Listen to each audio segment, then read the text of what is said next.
আমার নাম মিথিলা। আমি রংপুর থেকে আসছি। আমি আগেও আপনাদের কাছে আসছি। এ নিয়ে আমার থার্ড টাইম।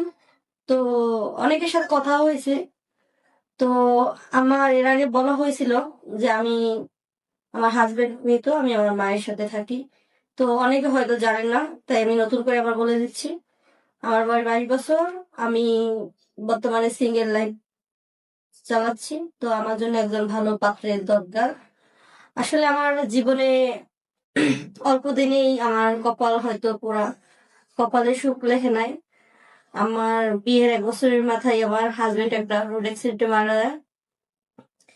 তো আর কি আমি আমার মাকে নিয়ে আমার ছোট্ট একটা সংসার, মানে আমি সেলাই মেশিনের কাজ করি, ঘরে বসি। তো ওটা দিয়ে আমার যা ইনকাম হয় আমি ওটা নিয়ে আম্মুকে নিয়ে থাকি। বাট ইদানিং আমার আম্মু অনেক অসুস্থ থাকায় তার খরচ, আমার খরচ, দুজনের খরচ বহন করতে খুব কষ্ট হয়ে যাচ্ছে। তো আমি তারপরে অনেক কষ্টে চলতেছি।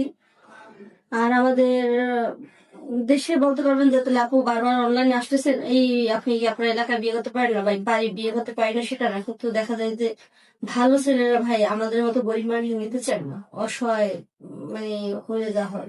তাদের রংপুরের একটা বাসা চলতেছে, অনেক টাকা যৌতুক দেওয়া লাগে। তো আসলে আমাদের যৌতুক দেওয়ার মতো স্বাবলম্বন নাই।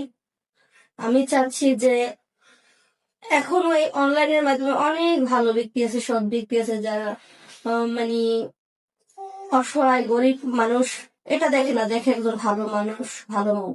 তো আমার তো আর কি বাচ্চা নেই, বয়সও বেশি না, 22 বছর প্লাস, মানে 22 চলতেছে। যদি আসলে সত্যি একজন মনের ভালো মানুষ চাই যে আমাকে বিয়ে করে তার উপযুক্ত সহধর্মিণী হিসেবে রাখবে।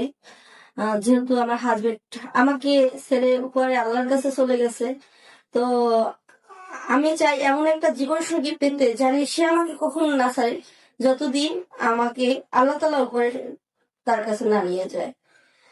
এখন আসলে কি বলবো, জীবন তো দুঃখের। আপনাদের কাছে বারবারই ফিরে আসি একদম ভালো জীবন সঙ্গীর জন্য। জি, জি। তো আপু আপনার স্বামী যে আগে ছিল, সেই স্বামীটা কি আপনার ভালো ছিল? অত্যন্ত ভালো ছিল নাকি? হ্যাঁ, হাজবেন্ড ভালো ছিল। আমার হাজবেন্ডটা আসলে অনেক ভালো ছিল, কিন্তু বলে না যে সুখ কপালে সয় না। সকালে সবার মানে কপালে সয় না নাকি? সেই অবস্থাটা আমার আমার আসলে হাজবেন্ড মরার পর আমার বাচ্চা নেই। আমার শ্বশুরের লোকজন মনে করে যে আমি মানে ওরা এখন আর আমাকে ওখানে রাখে না। তারপরে আমি আমার মায়ের কাছে চলে এসেছি, যেহেতু আমার মায়েরও কেউ নাই, তো আমি আর আমার মাই আছি এই জন্য।